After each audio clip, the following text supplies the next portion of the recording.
19 سال کے ہوں گے، زیادہ 20 سال کے ہوں گے. تو بہت ہی اس تحریک کے بہت ہی سرگرم رکن تھے. اور انہوں نے ایک شعر اس وقت یہ کہا تھا کہ یاد رکھو وقت کا فرمان ٹل سکتا نہیں، موت ٹل سکتی ہے پاکستان ٹل سکتا نہیں. اور وہ واقعی سچ ہوا.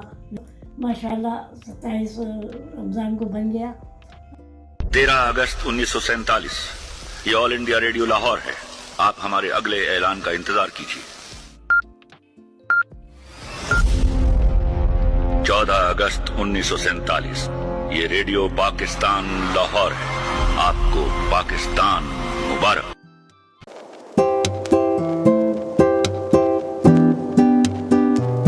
قیام پاکستان صرف سیاسی تحریک کی کہانی نہیں، ادیبوں اور شاعروں نے بھی آزادی کے شعور کو فروغ دیا.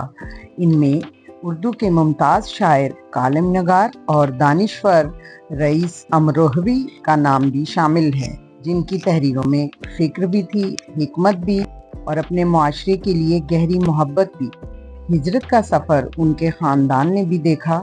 ملیے ان کی صاحبزادی شاہانہ رئیس ایلیا سے، جو خود بھی ادبی ذوق رکھتی ہیں اور شاعری میں اپنے چچا جان ایلیا کی شاگرد ہیں. شاہانہ رئیس اپنی یادوں کے دریچے کھولتی ہیں. قربانیوں کے بعد 27 رمضان کو بن گیا اور ماشاءاللہ بہت خوشیاں منائی گئیں. بہت ہوا کہ 27 رمضان تھی، بہترین دن، بہترین عبادت کا وقت. وہاں سے ہجرت ہوئی اور پاکستان لوگ آ گئے، والد صاحب اور ہماری فیملی بھی آ گئی. پھر ہوا یہ کہ اتنا جوش و جذبہ، اس قدر خوشی کہ لوگوں نے جب پاکستان میں قدم رکھا تو زمین کو چوما اور بہت ہی خوشی بنائی. جب یہ معلوم ہو گیا کہ پاکستان بن چکا ہے تو میں باہر کا تو ہمیں نہیں معلوم، جو ہم نے ماں باپ سے سنا وہ اپنے خاندان و محلے کا ہو سکتا ہے. لوگ گلے مل رہے تھے خوشی کے مارے، وہ کہہ رہے تھے کہ اب عید آئی ہے، اب عید کریں گے ہم. صحیح ایک ہمارا اپنا ملک بن گیا ہے جو جسے ہم آزادی سے رہ سکتے ہیں. اور ایون کے پکوان تقریباً پک رہے تھے اور عورتیں خوشی کے مارے رنگین کپڑے پہن رہی تھیں. رمضان میں ویسے بھی 27 تو ویسے بھی عبادت کا وقت ہوتا ہے، تو عبادتیں ہو رہی تھیں، شکرانے ادا کیے جا رہے تھے، اور بہت خوش تھے سب. لیکن جو اس کے بعد جب یہاں پاکستان میں لوگ آئے تو قتل و غارت کی.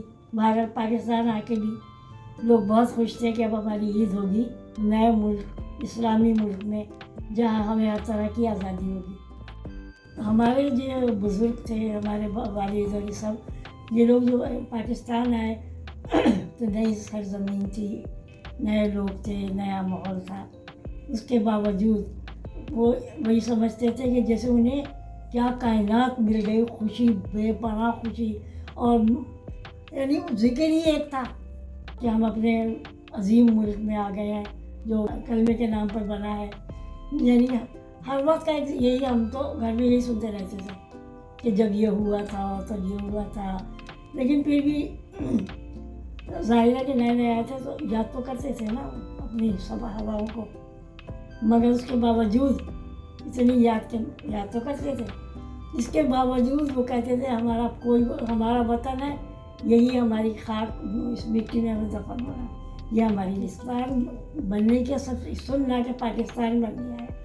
تو محلے میں تقریباً نیرلی ڈھولکیں بج رہی تھیں. بے حد خوش تھے لوگ، کیونکہ امروہہ جیسی جگہ پہ کوئی ایسا کاٹ چھانٹ بھی نہیں ہوئی تھی، تو اس لیے لوگ بے انتہا خوش تھے.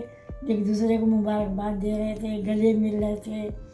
اس کے بعد تیاریاں شروع ہو گئی تھیں نوجوانوں کی کہ وہ پاکستان جائیں گے، اور ان کے مطلب جو بزرگ تھے وہ بھی خوش تھے کہ اب ایک اپنی زمین پہ جائیں گے، وہ دھرتی جو ہماری ہے. ماشاءاللہ خیر سے ہمارے ملک کو بنے ہوئے 79 سال ہو چکے ہیں، اور ہم اب جو یہاں کے لوگ ہیں، ظاہر ہے کہ ہندوستان کے تو ہمارے بزرگ ختم ہو گئے. ہم جو اب لوگ ہیں ہم کہتے ہیں کہ واقعی خدا کا شکر ہے کہ ہمیں ایک وطن، دھرتی ملی، وطن ملا، جہاں ہم ہر طرح اپنی ہر خوشی منا سکتے ہیں، ہر غم منا سکتے ہیں. ہمارے پاس کوئی پابندی نہیں ہے. ظاہر ہندوستان میں پابندیاں ہوں گی یقیناً، کوئی نہیں ہے،